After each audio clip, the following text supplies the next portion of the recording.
اعوذ باللہ من الشیطان الرجیم بسم اللہ الرحمن الرحیم وإلی ثمود اخاهم صالحا قال یا قوم اعبدوا اللہ ما لکم من الہ غیرہ هو انشأکم من الارض واستعمرکم فیها فاستغفروه ثم توبوا الیہ ان ربی قریب مجیب۔ سورہ ہود کی آیت نمبر 61 قرآن مجید کی اکلوتی یہ آیت ہے جس میں اللہ رب العالمین کے نام القریب المجیب دونوں ایک ساتھ مذکور ہیں۔ اللہ رب العالمین نے فرمایا ثمود کے پاس ان کے بھائی صالح علیہ السلام کو میں نے بھیجا۔ ثمود ایک قوم کا نام ہے، اس قوم کے نبی کا نام صالح ہے۔ اللہ تعالیٰ نے قوم کے نبی کو ان کا بھائی کہا ہے۔ آج اگر کسی نبی کو کسی قوم کا بھائی کہہ دیا جائے تو جہالت کی انتہا ہے کہ اسے کفر تک سمجھا جاتا ہے، لیکن قرآن میں خود کہا اللہ نے۔ حضرت صالح علیہ السلام نے اپنی قوم سے کہا قال یا قوم اعبدوا اللہ ما لکم من الہ غیرہ، اے میری قوم کے لوگو اللہ کی عبادت کرو، اس کے علاوہ کوئی تمہارے لیے معبود برحق نہیں۔ هو انشأکم من الارض، اس نے تمہیں زمین سے نکالا ہے، واستعمرکم فیہا، اور زمین میں پھر تمہیں بسایا ہے۔ زمین سے نکالا ہے اور زمین میں بسایا ہے، نکالنے کا مفہوم وہی ہے کہ انسان مٹی سے پیدا کیا گیا ہے اور اسی زمین میں تمہیں بسایا ہے۔ فاستغفروہ، اسی اللہ سے بخشش طلب کرو، ثم توبوا الیہ، اور اسی کی طرف رجوع کرو، توبہ کرو۔ ان ربی قریب مجیب، بے شک میرا رب قریب ہے، جواب دینے والا ہے۔ اللہ تعالیٰ کے اسماء الحسنہ میں سے القریب المجیب بھی ہیں۔ القریب کے معنی ہوتے ہیں قریب، اور مجیب کے معنی ہوتے ہیں قبول کرنے والا، جواب دینے والا۔ اللہ کا نام جو قریب ہے یہ قرآن میں کئی جگہوں پہ آیا ہے، تقریباً 3 جگہوں پہ۔ سورہ بقرہ میں اللہ نے فرمایا وَإِذَا سَأَلَكَ عِبَادِي عَنِّي فَإِنِّي قَرِيب، جب میرے بندے آپ سے سوال کریں تو میں بہت قریب ہوں۔ اجیب دعوت الداعی، قریب ہونے کا مطلب کیا ہے؟ میں اپنے بندوں کی دعا کرنے والوں کی دعا کا جواب دیتا ہوں، سنتا ہوں، قبول کرتا ہوں۔ اذا دعانی، جب وہ مجھ سے دعا کرتے ہیں، فلیستجیبوا لی ولیؤمنوا بی، تو میری بات بھی یہ قبول کر لیں اور مجھ پر ایمان لے آئیں۔ لعلہم یرشدون، یہ ہدایت یافتہ ہو جائیں گے، رشد و ہدایت پا جائیں گے۔ ابن جریر رحمہ اللہ قریب کا معنی بتلاتے ہوئے فرماتے ہیں کہ جب آپ سے پوچھیں این انا، کہ میں کہاں ہوں، یعنی اے نبی آپ سے جب پوچھیں کہ تمہارا رب کہاں ہے تو ان سے کہو فإنی قریب منہم، میں تو ان سے قریب ہوں، اسمع دعاءہم، میں ان کی دعاؤں کو سنتا ہوں، وأجیب، اور قبول کرتا ہوں، جواب بھی دیتا ہوں۔ دوسری جگہ حدیث پاک میں آیا ہوا ابو موسیٰ اشعری رضی اللہ عنہ فرماتے ہیں کنا مع النبی صلی اللہ علیہ وسلم فی سفر، اللہ کے نبی صلی اللہ علیہ وسلم کے ساتھ ہم لوگ سفر میں تھے، فجعل الناس یجہرون بالتکبیر، کچھ لوگ تیز تیز سے تکبیر لگانے لگے۔ آج بھی بہت سارے لوگ نعرہ لگاتے ہیں بہت تیز تیز چلا کر۔ فقال النبی صلی اللہ علیہ وسلم، تو آپ صلی اللہ علیہ وسلم نے فرمایا اربعوا علی انفسکم، اپنے آپ پر رحم کرو، انکم لیس تدعون اصم ولا غائبا، بہرے اور غائب رب کو نہیں دعا کر رہے ہو، انکم تدعون سمیعا قریبا، تم ایک سننے والے اور قریب رب کو پکار رہے ہو، وہو معکم، اور وہ تمہارے ساتھ ہے۔ ساتھ کا مطلب یہ ہے وہ تم سے قریب ہے، سن رہا ہے، تمہارے پاس ہے، تمہارے ساتھ ہے، اتنا پاورفل ہے کہ عرش پہ ہوتے ہوئے بھی تمہاری سب کچھ سن سکتا ہے۔ اسی طرح سے ابو ہریرہ رضی اللہ عنہ فرماتے ہیں اللہ کے نبی صلی اللہ علیہ وسلم نے فرمایا من تقرب الی شبرا تقربت الیہ ذراعا، جب کوئی میرا بندہ میری طرف ایک بالش بڑھتا ہے تو میں ایک ہاتھ اس کی طرف قریب ہو جاتا ہوں۔ اللہ تعالیٰ قریب ہے۔ قربت کی 2 قسمیں ہیں، قربت عامہ، قربت خاصہ۔ قربت عامہ یہ ہے کہ اللہ رب العالمین اپنے بندوں سے اپنے علم سے اتنا قریب ہے کہ جتنا اللہ اس بندے کو جانتا ہے بندہ خود کو نہیں جانتا ہے۔ اللہ تعالیٰ اپنے علم سے اپنے بندوں کو، اپنی مخلوقات کو گھیرے ہوئے ہے، اتنا قریب ہے۔ اللہ تعالیٰ اپنے بندوں کی نگرانی کر رہا ہے، دیکھ رہا ہے، اتنا قریب ہے۔ یہی معنی ہے وَنَحْنُ أَقْرَبُ إِلَيْهِ مِنْ حَبْلِ الْوَرِيدِ کا، کہ میں اپنے بندے کی شہ رگ سے بھی زیادہ قریب ہوں۔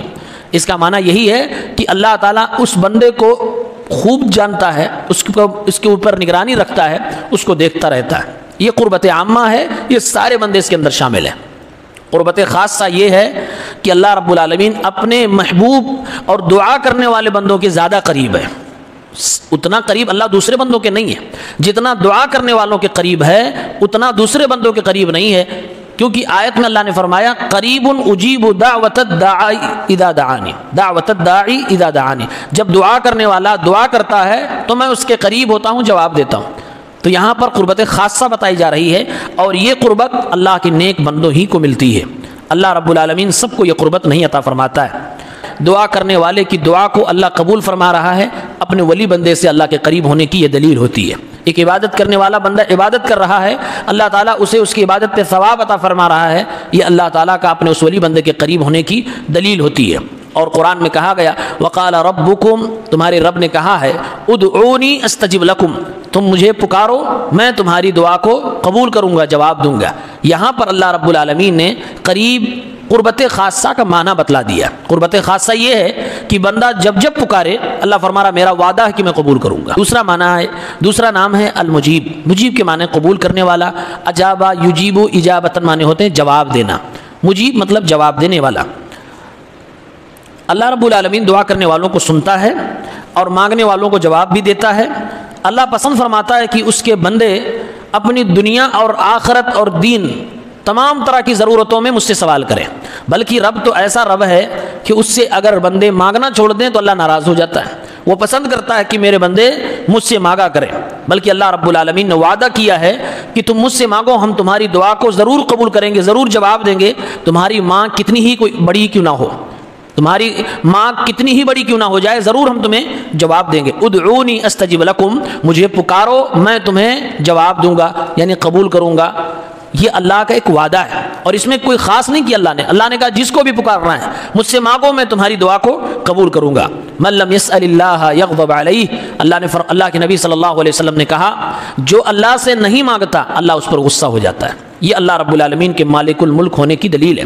حضرت سلمان الفارسی رضی اللہ عنہ فرماتے ہیں اللہ کے نبی صلی اللہ علیہ وسلم نے ارشاد فرمایا ان اللہ حی کریم، اللہ تعالیٰ کریم ہے، اللہ تعالیٰ شرم کرنے والا بھی ہے۔ یستحی من عبدہ، اپنے اس بندے سے اللہ شرم کرتا ہے۔ اذا رفع یدیہ الیہ، جب وہ بندہ اللہ تعالیٰ کی طرف اپنے ہاتھ اٹھاتا ہے، ان یردہما صفرا، تو اللہ کو شرم آتی ہے کہ اس کے ہاتھ کو خالی لوٹا دے۔ وعدہ بھی کرتا ہے اور اپنے بارے میں اللہ تعالیٰ بتا بھی رہا ہے کہ مجھے شرم آتی ہے کہ میری طرف اٹھے ہوئے دعا کی غرض سے ہاتھ کو میں خالی ہاتھ لوٹا دوں۔ ابو ہریرہ رضی اللہ تعالیٰ عنہ فرماتے ہیں اللہ کس قدر مجیب ہے، اس کے تعلق سے حدیث نزول الہی پیش کرتے ہوئے کہتے ہیں ینزل ربنا تبارک و تعالی کل لیلۃ الی السماء الدنیا، ہمارا رب جو بابرکت ہے بلند و بالا ہے وہ ہر رات آسمان دنیا پر نازل ہوتا ہے۔ حین یبقى ثلث اللیل الآخر، جب رات کا آخری پہر باقی ہوتا ہے، فیقول، اللہ فرماتا ہے آسمان دنیا پہ آنے کے بعد من یدعونی فاستجیب لہ، کون ہے جو مجھ سے دعائیں کرنا چاہتا ہے میں اسے جواب دوں۔ من یسألنی فاعطیہ، کون ہے جو مجھ سے سوال کرنا چاہتا ہے میں اسے عطا فرماؤں۔ من یستغفرنی فاغفر لہ، کون ہے جو مجھ سے بخشش مانگنا چاہتا ہے میں اسے معاف کر دوں۔ یہ حدیث بھی متفق علیہ صحیح بخاری و مسلم کے اندر موجود ہے۔ یہ اللہ تعالیٰ کے مجیب ہونے کی ایک دلیل ہے۔ کہ اب سوال یہ ہے کہ بہت سارے لوگوں کے ذہن میں سوال آ سکتا ہے کہ ہم نے تو زندگی میں بہت کچھ مانگا اور ہمیں ملا ہی بہت کم ہے، تو اللہ کیسا قبول کرنے والا جواب دینے والا ہے، جبکہ اللہ فرما رہا مانگو میں دوں گا۔ تو میں نے بہت کچھ مانگا، بہت کچھ ہمیں نہیں ملا اور کچھ ملا ہے، بلکہ ہر ایک کی شاید شکایت ہو کہ کم ہی ملا ہے، مانگنے تو میں نے پتہ نہیں کیا مانگا ہے۔ تو اس کا جواب دیتے ہوئے ہمارے نبی صلی اللہ علیہ وسلم فرماتے ہیں، امام بخاری رحمہ اللہ کی ایک دوسری کتاب الادب المفرد، اس میں 710 نمبر پہ حدیث ہے جسے شیخ البانی رحمہ اللہ نے صحیح الترغیب والترہیب میں صحیح قرار دیا 1633 میں۔ اللہ کے نبی فرماتے ہیں ما من مسلم یدعو بدعوہ لیس فیہا اثم ولا قطیعۃ رحم، جب بھی کوئی مسلمان دعا کرتا ہے جس میں گناہ اور رشتہ داری کو توڑنے کا خاص طور سے گناہ نہ ہو، الا اعطاہ اللہ بہا احدى ثلاث، تو اللہ رب العالمین تین میں سے کوئی ایک چیز اسے ضرور عطا فرماتا ہے۔ تو کیا ہے؟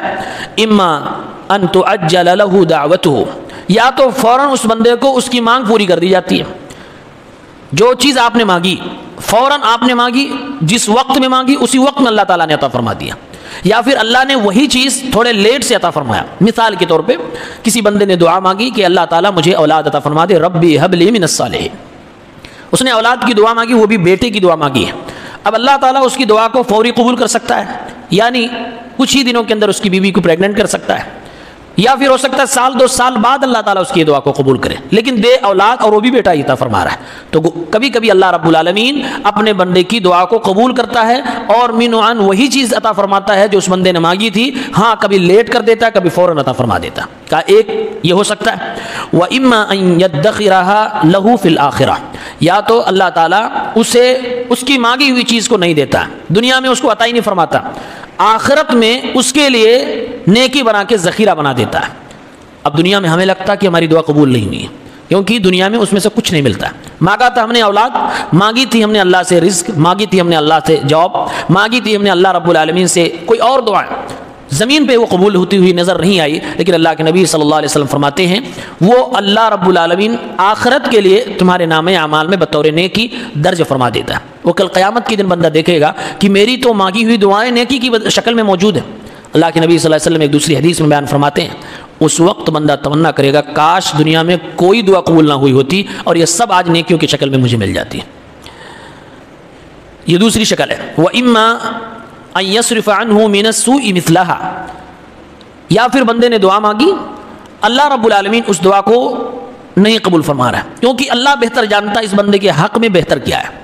اس نے اولاد مانگی، ہو سکتا ہے آنے والی اولاد اس کے لیے بہت خطرناک ثابت ہو، تو اللہ بہتر جانتا ہے۔ اب اللہ کا جو محبوب بندہ ہے، اللہ رب العالمین اپنے محبوب اور پیارے بندے کو برباد نہیں کرنا چاہتا، اللہ بہتر جانتا ہے، تو رب العالمین اس کی مانگی ہوئی دعا کو نہیں سنتا ہے۔ یعنی کہ اس نے بیٹا مانگا تھا، اولاد مانگی تھی، اللہ اولاد نہیں دیتا، تو اس کی دعا راگا ہوگی نہیں۔ اللہ کے نبی صلی اللہ علیہ وسلم فرماتے ہیں اس دعا کے بدلے میں اس کے اوپر آنے والی کوئی آفت اللہ رب العالمین ٹال دیتا ہے، اس کے کوئی گناہ کو ختم کر دیتا ہے، یا اس کی کوئی مصیبت کو ٹال دیتا ہے۔ بہرحال کسی بھی دعا میں کے اندر اس کے قبول کرنے کی یہ 3 شکلیں ہوتی ہیں، ان تینوں شکلوں میں سے کسی نہ کسی شکل میں ہماری دعا ضرور سنی جاتی ہے۔ یہی اللہ کا وعدہ ہے، ادعونی استجب لکم، تم مجھ سے دعا مانگو میں تمہاری دعا قبول کروں گا۔ ان تینوں میں سے کسی بھی شکل میں اللہ تعالیٰ قبول کر سکتا ہے۔ صحابی کہتے ہیں قالوا اذا نکثر، اے اللہ کے نبی صلی اللہ علیہ وسلم تب تو خوب دعا کرنی چاہیے، جب یہ تینوں آپشن میں سے کوئی ایک پورا ہونا ہی ہے اور تینوں میں بندے کا فائدہ ہے، اذا نکثر تب تو ہم بہت دعائیں کریں گے۔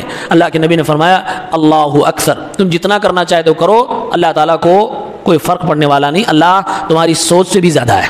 مطلب خوب مانگو، جتنا مانگ سکتے ہو مانگو، فائدہ تو انسان کا ہی، اس لیے کہا گیا عبادتوں کا خلاصہ، عبادتوں کا لب لباب دعا ہوتی ہے، جس عبادت میں دعا نہ ہو وہ عبادت کھوکھلی ہوتی ہے۔ اس لیے ہماری نماز شروع سے لے کے اخیر تک، اذان سے بلکہ دعا وضو سے لے کے سلام پھیرنے تک، اس کے بعد کے اذکار تک سب دعاؤں سے بھری پڑی ہے۔ تو دعا اللہ رب العالمین کو بہت پسند ہوتی ہے۔ اللہ کے نام القریب اور المجیب کے 2 آثار مرتب ہوتے ہیں کہ جب ہم نے یہ سب جان لیا کہ اللہ تعالیٰ کسی بھی دعا کو رائے گا نہیں کرتا، پھر ہمیں کیا معلوم ہوا؟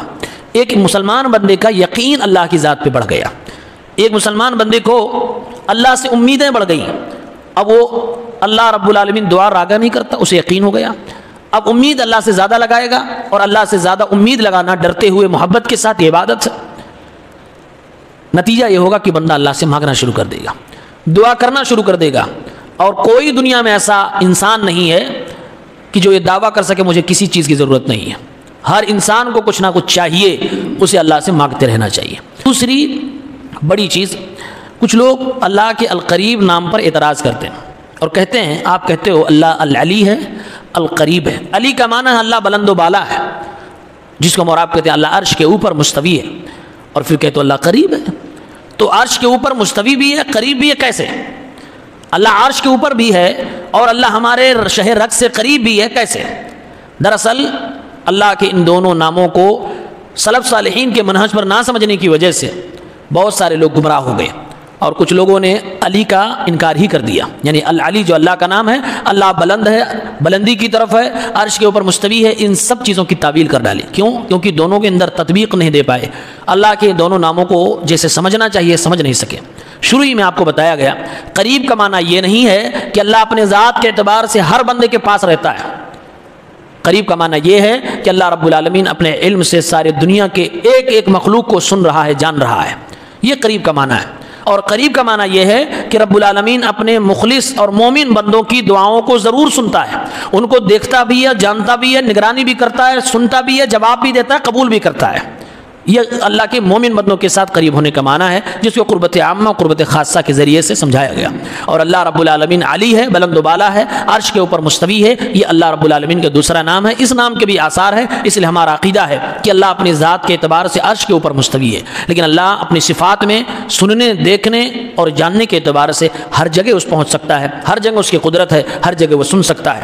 اور دوسری بات یہ ہے، اللہ تعالیٰ کے بارے میں یہ اعتراض اس وقت پیدا ہوگا جب انسان اللہ کو مخلوقات پہ قیاس کرنے لگے کہ ایک آدمی چھت پہ ہوتے ہوئے نیچے کیسے رہ سکتا ہے۔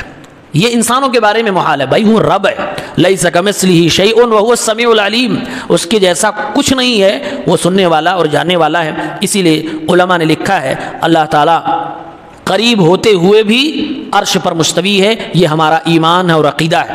اللہ رب العالمین بلند ہوتے ہوئے بھی بندوں کے قریب ہے، اللہ عرش کے اوپر مستوی ہے، اپنے بندوں سے الگ تھلگ جدا ہے۔ وہ رب العالمین عرش پہ بھی ہے، لیکن اپنی کائنات کے چپے چپے تک اپنے علم کے ذریعے سے پہنچتا ہے، سنتا ہے، دیکھتا ہے۔ یہ دونوں ناموں کا صحیح معنی و مفہوم ہے۔ اللہ تعالیٰ سے دعا ہے رب العالمین ہمیں اسماء الحسنی کی تفقہ اور فقہ فی الاسماء حاصل کرنے کی توفیق عنایت فرمائے، آمین۔ السلام علیکم۔